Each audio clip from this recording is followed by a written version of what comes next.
Alrighty, Montesquieu, okay, another one of these Enlightenment philosophers, very influential guy that you really need to understand what he talks about and why.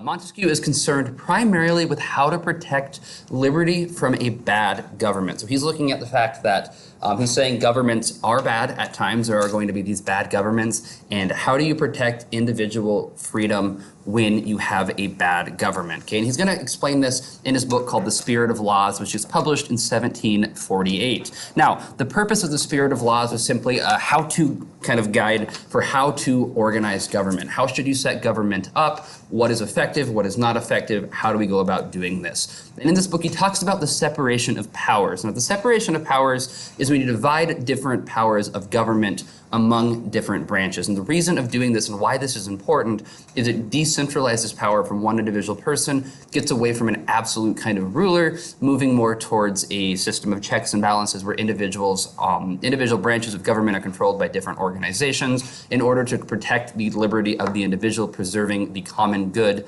of the people. Okay, so why is this important? It prevents tyranny, prevents a dictatorship, and preserves the rights of the individuals. Okay, additionally, he believed that each branch should be able to kind of check the other branch and hold them accountable and keep them from overexerting their power. If you've got one branch that is more powerful than the other two, you really don't have a system of checks and balance. You really don't have this kind of divided system of government. Instead, you're going to have one person overcharge of all, which could have a number of negative influences on the rest. This is going to be important because it's greatly going to influence the men who write the U.S. Constitution, which is going to go on to influence a number of other countries in their system of government that they have set up today. You have France, you look at Germany, most of the European Union. You've got other countries throughout the world as well that are going to really kind of base theirs upon this idea. So Montesquieu and his three branches of government, incredibly influential. You look right here, you can see exactly what these three systems are. Systems of checks and balances. First off, you're going to have a legislative branch. Okay? A legislative branch can be Congress, as it is in the United States. It can be Parliament, as well as it is in many other countries. This branch is the one that makes the laws. Okay? They're required to make the laws. They're usually representative of the people as well. You've got the executive branch, which in the United States is the president. Okay?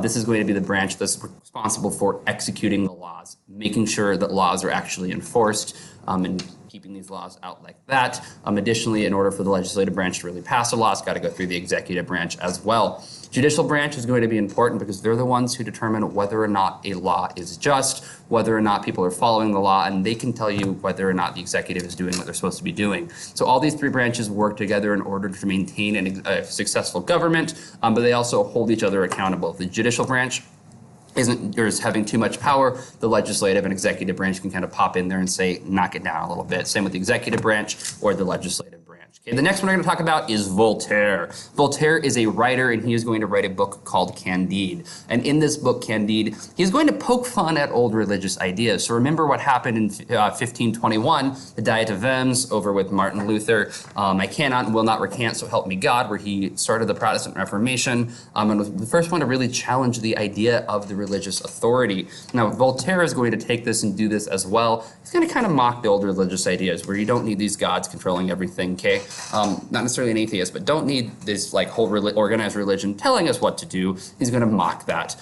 He is especially concerned with freedom of thought and freedom of expression. Okay, he believes that you should think whatever you want to think and that no one should be telling you what to think. This is partially why he's opposed to some of the religious ideas at this time period, where you have religious leaders telling people this is the correct way to believe this or else. He's saying, wait a second, that's not right. People should have the right to believe what they want to believe. Do not tell them what to believe.